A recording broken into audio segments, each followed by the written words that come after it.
ঢাকা শহরের কোলাহল পেরিয়ে মানিকগঞ্জের সাটুরিয়ায় পৌঁছালে আপনি দেখতে পাবেন এক মায়াবী প্রাসাদপুঞ্জ।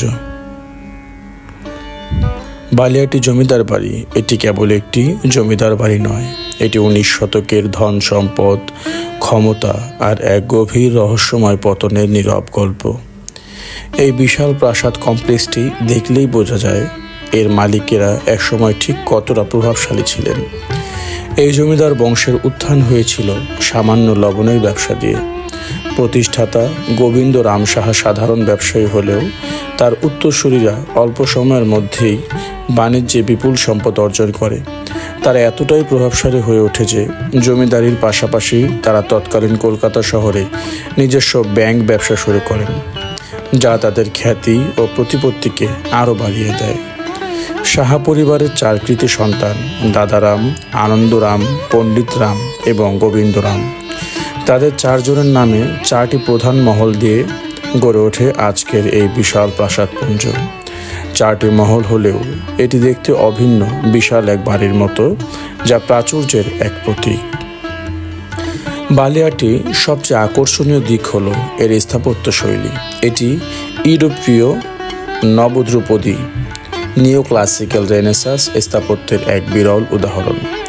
মূল প্রাসাদগুলোর সামনে টানা 200 ফুট লম্বা সুবিশাল খোলা চত্বর এবং 22টি সুউচ্চ স্তম্ভের সারি যে কোনো দর্শককে মোহিত করে।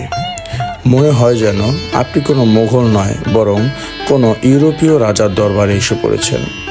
প্রাসাদের ভেতরের নাট মন্দির, বিভিন্ন দেবদেবীর মন্দির আর দক্ষিণে অবস্থিত বিশাল বালিয়াটি দিঘি সবই যেন অতীতের ঐশ্বর্যের কথা ফিসফিস করে বলে। এই বিশাল পুকুরটি তৈরি করা হয়েছিল জমিদার পরিবারের সদস্যদের গোসল ও বিনোদনের জন্য, যা তাদের বিলাসী জীবনের এক স্পষ্ট চিত্র তুলে ধরে। কিন্তু এত ঐশ্বর্য শেষ রক্ষা করতে পারেনি। 1947 সালে দেশভাগ হয়। ক্ষমতা আর প্রতিপত্তির এই চূড়ান্ত মুহূর্তে বালিয়াটি জমিদার পরিবার হঠাৎ করেই তাদের সমস্ত জৌলুস ও সম্পদ ফেলে রেখে চিরতরে কলকাতায় পাড়ি জমান। কেন এমন হলো?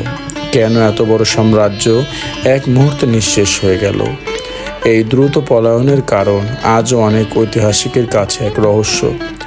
বলা হয় রাতারাতি এই জমিদার বাড়ির সমস্ত ঐশ্বর্য যেন থমকে যায়। সময়ের সাথে সাথে লতাগুল্ম আর জীর্ণতায় ঢাকা পড়ে এর রেনেসাঁস স্থাপত্য। তবে আশার কথা, বাংলাদেশ সরকার এখন এই ঐতিহাসিক স্থানটিকে সংরক্ষণ করে বালিয়াটি জাতীয় জাদুঘর হিসেবে গড়ে তুলেছে। আপনি যখন এই স্তম্ভগুলোর নিচে দাঁড়াবেন, এই বারান্দাগুলোতে হেঁটে যাবেন, আপনার মনে হবে যেন আপনি কেবল ইতিহাস দেখছেন না, বরং শতবর্ষ আগে সেই ক্ষমতা, ঐশ্বর্য আর রহস্যময় পতনের এক জীবন্ত গল্পের অংশ হয়ে উঠেছেন। সুতরাং যদি আপনি ইতিহাস, স্থাপত্য এবং এক অসমাপ্ত গল্পের সন্ধান করতে চান, তাহলে বালিয়াটি আপনার জন্যই অপেক্ষা করছে।